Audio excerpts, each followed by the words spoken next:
But let's take a look now at the future for the tech giant under new leadership. Joining us to help do that, Ashok Kumar, senior tech analyst at Rodman Renshaw. In addition to covering Apple, he is one of the most accurate forecasters of rival Dell. We call him a Bloomberg best. Ashok, good to have you back here with Matt and myself. Oh, thank you. I mean, I do think, with everything going on, we do need to look a little bit forward here in terms of what these changes will mean for Apple. What do you think they'll mean?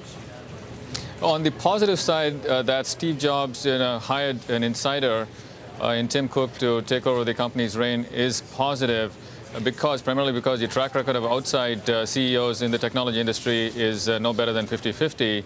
On the negative side, he's no Steve Jobs, and until recently, he was a direct report to Peter Oppenheimer, the CFO, which means that he was not even a part of the relevant chain of command. So the three key individuals I would focus on is Scott Forstall, who's the head of software, Johnny Ives, the head of product design, and Phil Schiller, who's head of marketing. So those are the three key individuals for the future of the company.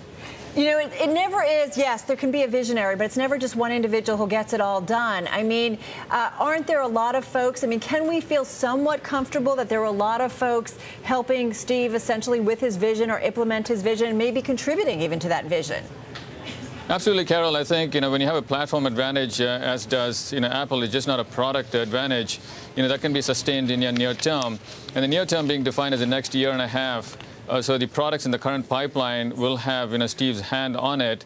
So I think that earnings or the outperformance trajectory can continue. But beyond that, I think there are some uncertainties, because not only was Steve involved heavily in terms of internal product definition and development, but also in dialogue with the carriers, the content providers. For example, the company recently published a patent application for a carrier-agnostic phone, and there's nobody but Steve who could bring that to market. Since we're talking about this, I want to bring in Piper Jaffray senior research analyst Gene Munster. He talked with us earlier today about Apple's ability to keep its culture without Steve Jobs. Listen up, everyone. If Apple's not able to maintain this top talent that they have, that, I think, is where the problem happens. If they're able to maintain the top talent and culture, I don't think you're going to see any difference in the next several years. So, Ashok, is that what we need to be kind of laser focused on at this point? Is Apple maintaining its top talent right now?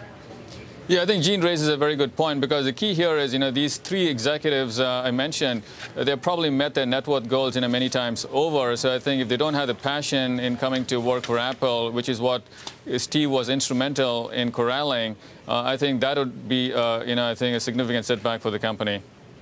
What do you think as far as keeping those guys around, though? I mean, Tim Cook has been with Steve since, what, 1998? So a lot of that Steve Jobs magic must have rubbed off on him, right? And I mean, these other guys have been with the company for a while as well. Are they a team that's worked together long enough that they're not going to just dissolve when Steve becomes chairman?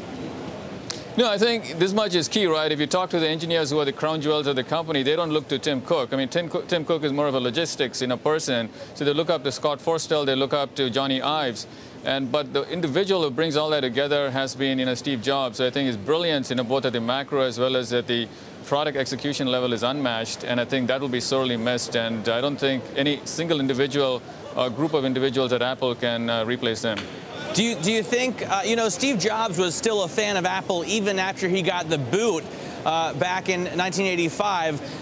Presumably because he still had a big stake in the company. Also, of course, he founded it. Do you think these guys that you mentioned, Forstall, Cook, do you think they have a big enough stake in the company, maybe even in the form of an equity stake, to make this really worth their while?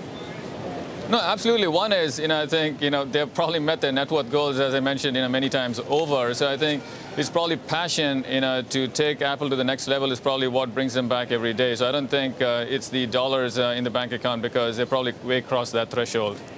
Ashok, we've got to run. Thank you so much. Ashok Kumar joining us. He's a senior tech analyst over at Rodman Renshaw. Ashok, thanks.